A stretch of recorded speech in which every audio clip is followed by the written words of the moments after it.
All right. Hi, everyone. Welcome. I am so excited for our interview today. I have Angela Privin here with me, and she is a fellow health coach who specializes in IBS and gut issues. And so she is just a wealth of information. And so I'm really excited to introduce her and have a chance to ask her a few questions. So Angela is proof that IBS is not an incurable disease or a disease at all. IBS is a body out of balance. It's an invitation for change. I love that. I totally agree with that. And after solving her own IBS mystery more than a decade ago, Angela trained as a health coach to help others. And Angela uses both science and intuition to help people figure out what's out of balance in their body. She works with lab tests, dietary changes, supplementation, and nervous system rebalancing. So welcome, Angela. So excited to have you here today. Thank you. I'm excited to be here. Yes, yes. And so yeah, I know you have your own IBS story, like so many of us, and no story is the same. We're all different. We all have our own journey. So I'd love for you to just take a couple minutes to share your story. When did you get IBS? What caused it? And what steps did you take to treat it? So just tell us a little bit about you. Great. Okay. So, I could tell you when the symptoms started, but it always starts before the symptoms. In my childhood, I had this conversation with my dad where he said, you never had digestive issues as a child, but I had these severe allergies. And we know that the immune system is mostly located in the gut. So there was always something off in me digestively because I was allergic to pretty much everything. I was allergic to dust, ragweed pollen, trees, my own dog. I don't know, just pretty much cats. Yeah, everything. And then I'd have weird reactions to foods, but no one ever thought about that as digestive issues. And then when I was in my early 20s, I got Lyme disease, and I'm from Connecticut. So I am basically at the biggest risk group for getting Lyme disease. I live in Connecticut. My parents live in a house that's like on the edge of the forest with tons of deer. So I think everyone in my family has had it. But for some reason with me, antibiotics didn't work. I took a full dose of antibiotics for a month, and that didn't work. So they gave me intravenous antibiotics like every day for 3 weeks. I had like a shunt in my arm, and I got a bag of antibiotics for 3 weeks. And that is a lot of antibiotics. And then at that time, that was over 20 years ago, nobody talked about probiotics, just gave me the antibiotics. It did seem to work. But that also set me up for this imbalance that about 4 years later, I started having IBS symptoms. Now, I just also didn't take care of myself at that time. I lived in New York City. I smoked cigarettes. I drank. I ate a lot of crap. And also just like the stressful constant input of New York City. But I was in my 20s, so I was really resilient. But eventually my body broke down, and I had digestive issues in my late 20s. I went to the doctor, always trusted doctors, was always a pill popper, took any medications anyone gave me. And I remember when I finally got the IBS diagnosis, my doctor I will never forget this. He just shrugged his shoulders and said, well, I'm sorry, but this is not something that we can fix. This is incurable. And the way he shrugged his shoulders, like, oh, well, this is how you're going to have to live for the rest of your life. And I just found that really unacceptable. So then I went to the gastroenterologist, and I still don't really understand what gastroenterologists are trained to do. I don't really know anything about IBS or. I know. So I don't know what. Kind of interesting, yeah. I'm not really. It's a big mystery. I'll find out one of these days what they teach in medical school. But I was really very much left on my own, and I feel like this is the story that everybody shares. Everyone has a different story. but this is the story that everybody shares. Mm-hmm. I was left on my own. And I was clueless. I remember giving up coffee and orange juice at the time. I just read somewhere. I had to go to the library at the time because there was no internet. That's how old I am. Oh man, it wasn't that long ago, you know? It's true. It's kind of amazing. You know, I'm always amazed that when I was going through this, there was none of the resources that are available now. Mm-hmm. Right now, it's almost like overwhelm, right? Mm-hmm. Like I found lots of information. I went to the library. It was the same books with the same information: eat fiber, exercise, don't eat fat. You know, that kind of exactly. Yeah. And now there's just so much. You're right. It's almost like too much information now to where, you know, you're scared to eat anything. But before there just wasn't enough, and it was very inaccurate regarding like the fiber and the no fat and all of that. So yeah. And none of it helped. So I just was like, okay, well, like little by little, I made little changes. But the biggest change that I made that I think made the most difference for me is I had to leave New York City. It was no longer, I realized this was no longer a place for me. It was not a healing place. So I moved to California, I moved to San Francisco, which was a very healing place. There's a lot of access to nature. There's a lot of healers here. And this place just embraced me. Like New York was like always a struggle. It's a lot of fun, but it was always a struggle, where this place just embraced me. And it was just an easier life. And when I got here, I really started seriously doing different diets, trying different things, that whole trial and error. So I did a Candida diet.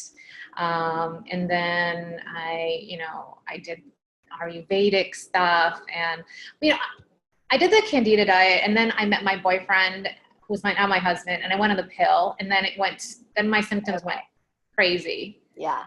So then I got really serious. So it really basically was like, the next 4 years I spent literally trying everything. Like I did acupuncture, I did chiropractic, I did all this other crazy body work. I did energy healing. I did homeopathy. I just did everything. I did the raw food diet. That was the very, very last thing I did, raw food diet, which actually was exactly the wrong diet to do. Yeah. At the time, there was the internet at the time, and that was the diet on the internet that everybody was talking about. Like I think the raw food diet was the paleo of 10 years ago. Yeah. So I had a nut allergy. And so I was literally bringing myself to like ulcerative colitis with this diet. And then just literally by pure grace, I went to I surrendered. I said, I've tried everything. Nothing's working. I'm getting worse. I give up. I'm going to work on my head. I'm going to do some meditation. I went to a raw food retreat place, and I found this paleo nutritionist there. And she said, I'm going to fix you. And I just had a feeling she would. And I started her diet and her supplements, and literally 2 weeks later, my symptoms were like 70% better. Wow. And I did her program for a year solid. And it was a ton of supplements and mostly focusing on remineralizing my body, cleansing my liver, and this very, very strict paleo diet where nobody even knew what paleo was back then, or very few people did. And she didn't even call it that, but it was basically taking out almost all the foods that were on paleo, including all sugars, just zero sugars. I could only have fruit. Okay. So that was basically my fix. Wow. But I also quit my job, so I took that year off. And I just focused on self-care. So I just did this diet and the supplements and the self-care, and I did it religiously for a year. And after that, my immune system was transformed. I went from being someone who was extremely sick all the time to someone who never got sick, was like the last one to get the cold or the flu that was going around, that even when my husband or my stepson had it, something, that I was the last one standing. I never got sick. So that was really a transformation. Like something happened in my body. Wow. that year, that investment. And you know what? Everyone thinks a year, that's crazy. I could never do a year. But you know what? That was a year, and I've now had the last 11 years eating whatever I want, not having to worry about some digestive issues. Now, I recently just started having some other issues, which could be a subject for another interview. But I'm still actually in relatively good shape because I have taken care of myself. But the point is, for the last 11 years, that was my reward for that 1 year of being really super, super duper strict. Yeah, it's so worth it. I mean, a year, when you look at a year in the grand scheme of things, it's not that much if it's going to heal your body and, bring you back to the place where your body is how your body is supposed to function. So that's awesome. What do you think were some of the key supplements that really aided you in that healing? Because I know you're on a lot of different ones. Were there a couple that really you noticed helped a lot? Yeah. My nutritionist switched them out every 2 weeks, but the ones that I was on constantly was chlorella. Chlorella. Uh-huh. Yeah, for my liver. There are these Sun Chlorella was the brand. There are these little teeny tiny ones. I took those and seaweed. Okay. Took those for a year. Wow. And then chase tree berry to balance my hormones. Okay. Yeah. So those were the three that I took consistently. Awesome. And then everything else was sort of switched around, Okay. like sulfur, molybdenum, B vitamins, phosphorus. So like all these different minerals and vitamins switched in and out. But those are the three things that I remember taking for a year. Wow. And Okay. I feel like I never had broth then. And I feel like the seaweed was like her version of broth. That's what broth does. It remineralizes. You just use seaweed to remineralize. That's awesome. Yeah. Like, that's so neat that, that those were the things that really worked for you. And yeah, I mean, it's like, it's such in that regard, that's such an easy thing to supplement with, Yeah, supplementing is easy. Yeah. I also think that there was one of the biggest contributors also to how well I felt and how well my immune system functioned was 0 sugar for a year. Yeah. 0. Like that's impressive. I think that would probably be the hardest part for most people is 0 sugar, only fruit. But that can make such a difference, just cutting that sugar out. I mean, it has 0 nutritional value. And it's, feeding any type of like infection or overgrowth that might be present. So that's amazing. And I'm sure too, just quitting your job and, not having that stress is huge. Yeah. I mean, that allows your body to heal. Oh yeah, absolutely. I put myself first. And I really think that is the key is I see people, putting their healing like on the third priority, their social life or their job, and then their healing. But it doesn't work that way. It really has to be first, and then everything else has to you have to build everything else around it. Absolutely. Wow. That's a great story. Thank you for sharing that. And I know one of the things that I really wanted to chat with you about today is just the topic of probiotics and the microbiome. And so I know you are very educated in probiotics and the microbiome, and there's specific probiotics that you use a lot in your practice. And so just in your opinion, in your personal experience and your experience with your clients, what is the role of probiotics when you are dealing with IBS and SIBO? Are there pros and cons? Yeah. Yeah. I kind of geek out about this stuff, and probiotics are very popular right now. Just like no one talked about them 15 years ago, 20 years ago. Now everybody knows about them. Everyone talks about them. Everyone takes them. The biggest question is which brand, right? So, apparently the company that I like is Megas Probiotic, and I've actually talked to them about it. I've talked to the doctors associated with the company, and they've told me about the tests that the company ran, and they just tested all the probiotics on the market, most of the probiotics on the market, and they were all dead. Like the bugs were never We're not alive. And you still get benefit from taking dead bugs, believe it or not. I did not know that. Because people do get benefit from taking probiotics, right? Even if they're dead.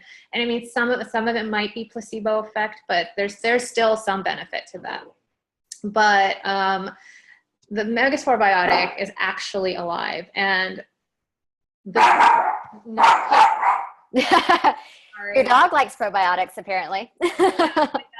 My dog does. I actually do give him probiotics. I do. Nice. So Megaspore biotic, actually, it's a spore-based probiotic. And I really like the spore-based ones because they get through the stomach acid, and they're also soil-based. So they were, one of the health crisis problems with the biome, our biomes, is that it's too clean of an environment, sterile. We actually need dirt. We need dirt to have a very diverse microbiome. So these, we used to eat vegetables that were just freshly picked and not washed. And that's actually good for us. There's a lot of good bacteria in that, but like everything's scrubbed clean. And you have to actually scrub some stuff clean now because it's got pesticides on it. Exactly, yeah. But so this is a way to supplement what we've lost. So it's soil-based and it's spore-based. And what I really like, so the two I use is Megaspore Biotic, and then I also use Prescriptive Assist. And what I really love about Megaspore is that it actually goes in and kills the pathogenic bacteria. It's like a police force, and cleans up. It's like the sheriff. It cleans up the riffraff. Love that. So that's really interesting. The reason I know it works so well, and their claim that their stuff is alive and everything else is dead, is that you can't just take one capsule, because it'll give you such a detox reaction, give you a headache, or like flu-like symptoms. So you have to really start off slow with it. You have to start off with like a quarter cap. Okay. Yeah, I made that mistake myself. Really? Okay. I did. I always test. I'm ridiculous. Just try a whole capsule. Who knew? Yeah, I'm just the most ridiculous guinea pig. So. Oh my gosh. Well, that's good to know though, because I just ordered some. I haven't gotten it yet, but I'm like, I'm gonna start small and work my way up. Exactly. Okay. Yeah. Good. They're easy to open up, and they're tasteless, so you can just put them in your tongue. Yeah. Oh, that's good. That's good. So I can just dump it on. Okay, perfect. That's nice. Yeah. So this isn't your typical, like when you say spore based, it's not your typical lactobacillus or bifido. It's probably bacteria that you're not going to necessarily recognize the names of. Exactly. Right? Yes, exactly. Bacillus subtilis is one of the main ones. And it's got no lactobacillus or bifido in there. And those are the two really popular ones right now. And they're not so good for SIBO. Yeah. So the people that, the people who have IBS and then have bacterial overgrowth, they may notice that they're taking probiotics and they're feeling worse. And they can have that kind of phenomenon that I had with the raw food diet, where I'm like, I'm just eating it anyway because it's just, my mind says this is healthy. Yeah. I'm not listening to my body that's saying, no, this is not working for me. So, some people just keep taking the probiotics because that's what people say you should do, and it's not working for them. It's contributing to the overgrowth. And there's also, some people with SIBO can have an allergy to the lactobacillus. So these are completely different strains, and that's why they're okay for SIBO, because they're not going to contribute to the overgrowth. They're going to go in there and actually establish different strains that are the police, like the sheriff strains that I like to call them. Nice. That is so great. Yeah. I'm looking forward to just giving these a try myself. Cause I'm like you, like I want to, before I recommend something to a client, I want to try it myself. But I know you've even had experience of people being able to treat their SIBO with diet and the Megaspore. Yes. Right?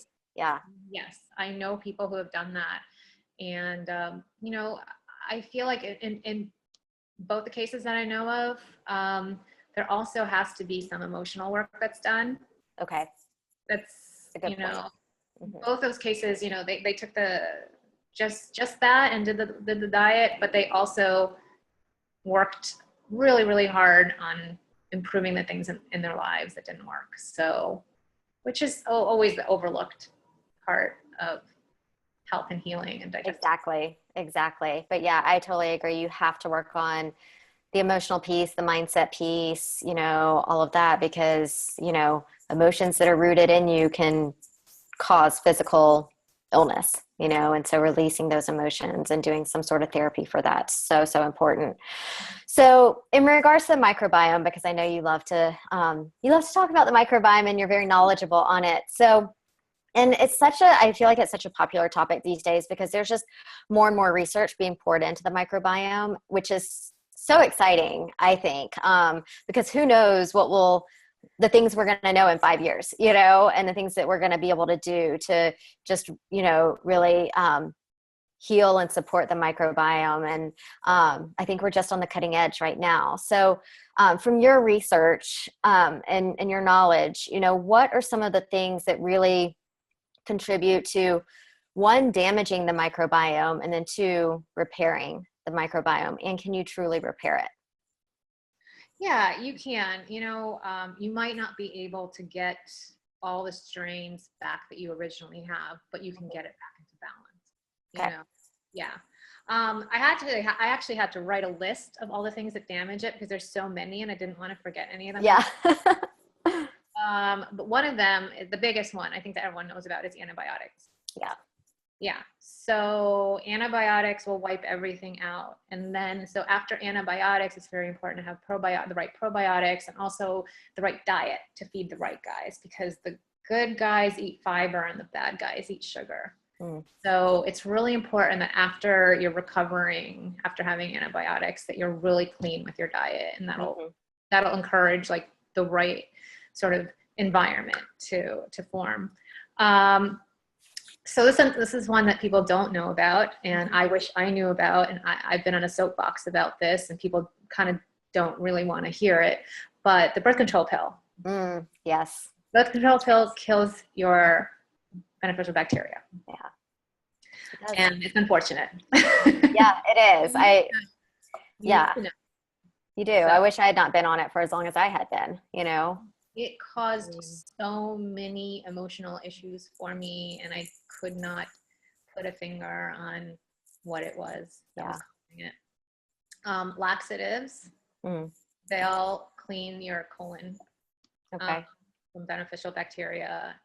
And actually, that bacteria is like a buffer, protects your colon. So then without that protection, the walls of your colon are left vulnerable to diseases like cancer. You're not going to get cancer from laxatives, but it puts you more at risk. Yeah. So just to kind of interject there, because a lot of people with IBS are suffering from constipation, what do you suggest in that case?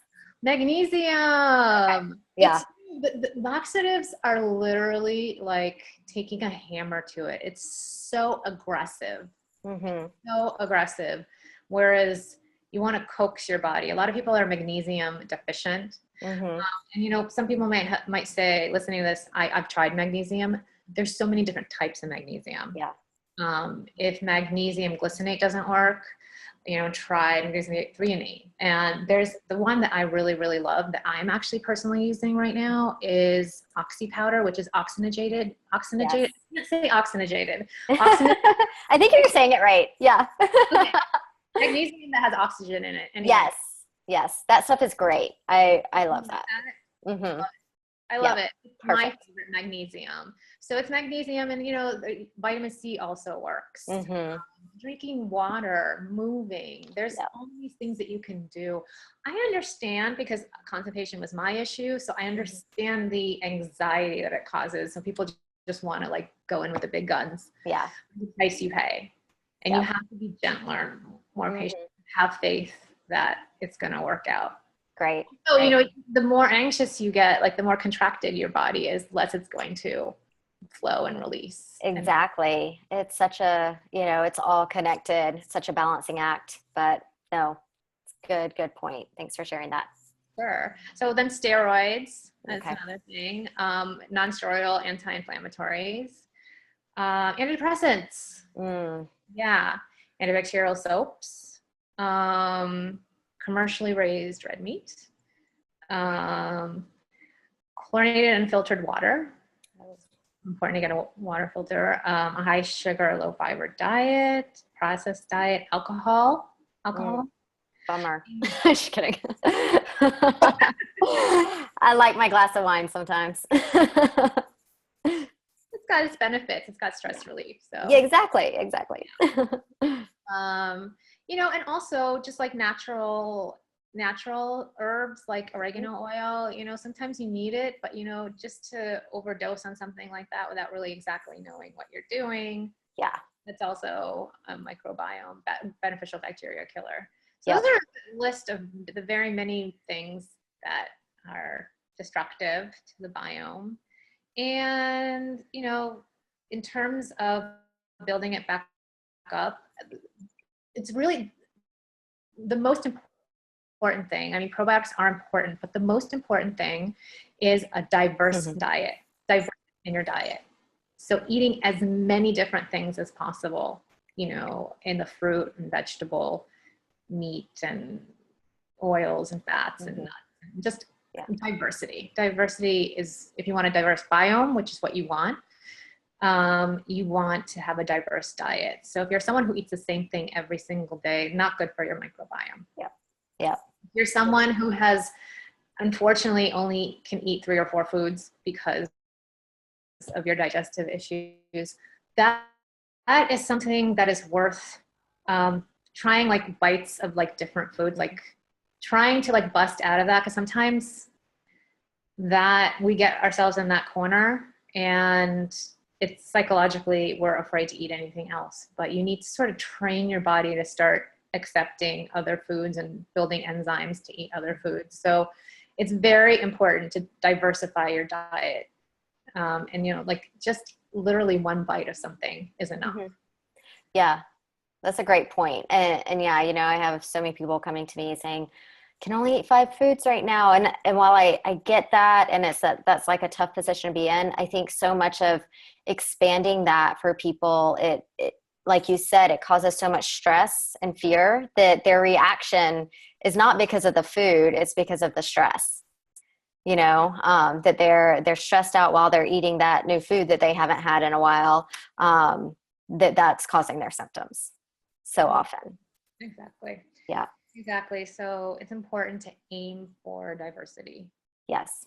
Yes. And Great. then of course probiotics, avoiding that whole list of things that I said, and also stress and meditation. And there's something called the vagal nerve, and it goes Mhm. from, it's what connects your brain and your gut. And basically the bacteria communicate through your vagal nerve. So just strengthening that through prayer, meditation, singing, doing things you love, Yeah. just will strengthen the vagal nerve, and it will just strengthen the communication between those two, and actually also help with the biome, because Yeah. it's kind of cut off. It's not a good scene. Yeah. So yeah, so it's diverse diet, getting, avoiding all those medications, Mhm. doing things you like. I mean, that's the thing about stress relief, is when people are type A and they put kind of stress relief on their to-do list, that's not the point. The point is just like, do something you really love, do something Mm. fun. And that's just a stress relieving enough in itself, Yeah. right? Totally agree. That's such an important part of a healing protocol. Absolutely. Absolutely. You're type A and you hate meditating, and you're told that you need to meditate, Mm. and you hate it, it's just, don't do it. You know what I mean? Yeah. You have to like it. Yep. Exactly. Stress relief is enjoying. Hmm. Stress relief is pleasure. Yeah. Not things that seem like a chore. Exactly. So I Yeah. think that's one of the messages that's really lost in our Hmm. society. We can just have fun again. Yes, yes. I've heard some, just experts talk about, playtime. Like who said playtime is just for kids? Like adults need to have playtime. And whatever that is for you, like you said, whatever it is that makes you happy, that is fun for you, that doesn't seem like a chore or an obligation, like take time to do that. And as long as it's a healthy, a Yeah. healthy thing that's fun, take time to do that. Whether it's playing sports outside, or taking your dog for a walk, or playing tennis, or playing with your kids, or whatever it is. Like if that's fun for you, do it. Gardening, by the way, Yes. is really good for your microbiome because you're actually getting your fingers dirty, and that's remember that soil-based Perfect. bacteria. Yeah. Yes. That's into foods, that's also Yeah. another benefit. Perfect. Perfect. No, that's such a good point. So, in terms of the microbiome, we all know that there's like the gut is connected to everything: gut brain connection, gut skin connection, gut hormone connection. So, how does the microbiome influence, our mood, things like anxiety and depression, and even like our immune system? And how does the microbiome influence how our body and our mind function and how we feel on a daily basis? So I've actually heard of the microbiome referred to as your third brain. Mm-hmm. Your first brain, your second brain is your gut, and then the microbiome is your third brain. Huh. Yeah. Nice. We talked about the vagal nerve and stuff, and Mm-hmm. that's how it communicates. So that's what has happening in your gut communicates to your brain and how that influences your mood. Mm-hmm. Uh, also that when you feed your bacteria, like if you have like something like SIBO, like an overgrowth, and you feed that bacteria, it sort of after eating excretes these endotoxins that are going to give you feelings like anxiety. They're toxins. So, that bacteria and what kind it is and what it's excreting and where it is really going to influence your experience. And like just that bloat that you have from SIBO, like that'll affect your mood. Like bloat is so tied to mood. Yeah, It makes it you is. crazy and you can only focus on that. And it's Yep. like when you think about it, you're like, well, it's just a little bloat. Can I just get over it? Think about something else, do something. It's like it's your whole, it becomes your whole world. Yeah. So that in itself, and that is caused by the bacteria in the wrong, too much bacteria in the wrong place, excreting out toxins. So serotonin is also produced in the gut. So it interacts with the bacteria. So so as much as we know about what's going on in the microbiome, Mm-hmm. there's so much more that we don't know. Yeah, it's true. We just So true. know that there's a huge relationship. We know that there's a huge relationship between obesity and the microbiome. Oh, this is a great thing I've read about.